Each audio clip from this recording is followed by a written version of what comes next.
अस्सलामु अलैकुम वरहमतुल्लाहि वबरकातुहू। सॉल्व ऑफ इस्लाम की तरफ से मैं एक न्यू वीडियो के साथ हाजिर हुआ हूँ। इस वीडियो में मैं आपको बहुत सारे अहम मसाइल की तरफ तवज्जो दिलाना चाहता हूँ कि वज़ू की तोड़ने वाली चीज़ें कौन कौन सी हैं। पहली तो चीज़ जो बहुत ही आम फहम है कि इंसान से कोई हवा खारिज हो तो उससे वज़ू टूट जाता है। इसी तरीके से किसी शख्स पर बेहोशी तारी हो गई, कोई शख्स पागल हो गया तो उससे भी वज़ू टूट जाता है।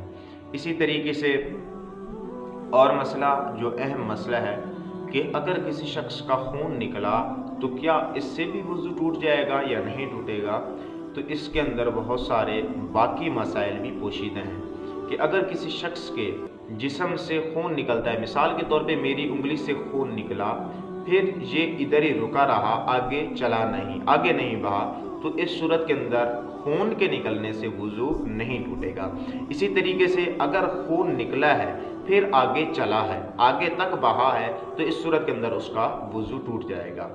मसला कि अगर चाकू है या छुरी है, उसकी जो नोक है वो इंसानी जिस्म पर लगती है तो खून वहाँ पर ठहर जाता है, तो इस सूरत के अंदर उसका वज़ू नहीं टूटेगा। अगर किसी शख्स का खून निकलता रहा, वो बार बार उसको पूछता रहा, तो इस सूरत के अंदर भी उसका वज़ू टूट जाएगा। क्यों कि ये वजह यह है कि ये खून आगे तक बह जाता, तो इस वजह से उस बंदे का वज़ू भी टूट जाएगा। इसी तरीके से क्या किसी शख्स को उल्टी है तो उससे भी वज़ू टूट जाता है या नहीं टूटता, ये बहुत अहम मसला है कि उस शख्स का भी वज़ू टूट जाता है जिसको उल्टी है और वो मुँह भर कर हो, तो इस सूरत के अंदर भी वज़ू टूट जाता है।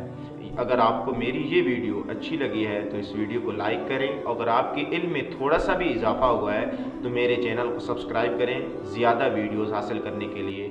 और अगर आपको कोई भी मसले की ज़रूरत हो तो आप मुझे कमेंट बॉक्स में रब्ता कर सकते हैं। अस्सलामु अलैकुम वरहमतुल्लाहि।